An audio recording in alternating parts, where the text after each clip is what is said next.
ديما تنقول ان قيمه الانسان الحقيقيه هي بديك الشيء اللي كيقدم غيره، وان في زحمه هذه الحياه وضغطها خاص نخرجوا من وقتنا ومن جهدنا باش نجروا غيرنا لمراتب زوينه، وان كل من يملك اراده وعزيمه وقيم زوينه غادي يوصل داك الشيء اللي بغا، خاص غير اللي يعاونو وياخذ بيديه.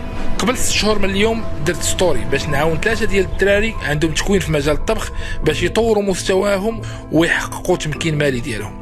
وصلتني المئات من الرسائل، ودرت مقابلات هاتفيه مع العشرات، وتم اختيار 3 شباب فقط: ياسين من هواره، وسفيان من مدينه مريرج، ويوسف من اكادير.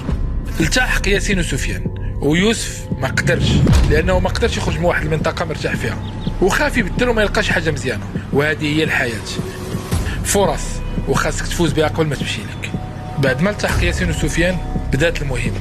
كان اول عائق هو انهم يستقروا في الدار البيضاء، بحثوا على الكرا وتمت العمليه بنجاح. بدات الخدمه من النهار الثاني، كيستمر التكوين يوميا مع لي شاف لساعات طويله، وملي كيمشيو للدار كيكملوا بدورات اونلاين وكتب ومقالات. حاولت في المده الاولى ان الدراري يثقوا في راسهم، الدراري تاهما تبارك الله عليهم كان اقبالهم على التعلم اكبر بكثير مما كنت اتصور، ونوريهم انهم يملكون اعظم شيء: اراده داخليه يقدروا يديروا بها العجب، ماشي يتعلموا فقط الطبخ الاسيوي ويتقنوه. لا بلوز امبورطون في هذا الدومين هذا هو تكون كتبغي. اول حاجه زعما تكون كتبغي. لا بروميير شوز دو لا كوزين هو اللي جيم.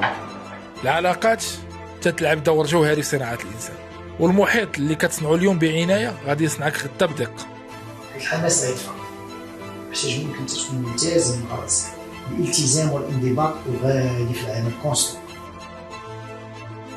وأن اختيار العلاقات وجودتها من اختيار المستقبل وجودته. سفيان وياسين فهموا هذا الشيء مزيان، وكل نهار كنشوف تحسن كبير في أدائهم. يوم بعد يوم، أسبوع بعد أسبوع، شهر بعد شهر، ياسين وسفيان كيقربوا الأهداف ديالهم. الدراري عياو بزاف، لكن كنت ديما كنذكرهم بهدفهم الكبير، يوليو دي شاف كبار، وهذا الشيء اللي كيخليهم يكملوا. اليوم وبعد مرور 6 شهور من الخدمة والتمارة والتكرفيس، ياسين وسفيان تميزوا بزاف وتم اختبارهم،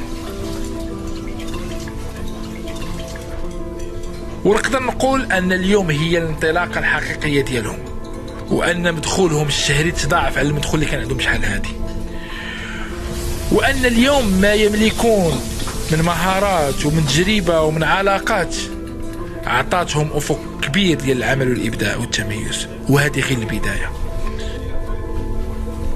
برافو ياسين، برافو سفيان، أنا فخور بكم، وعندي يقين أن والديكم تاهما فخورين بكم. تبارك الله عليكم.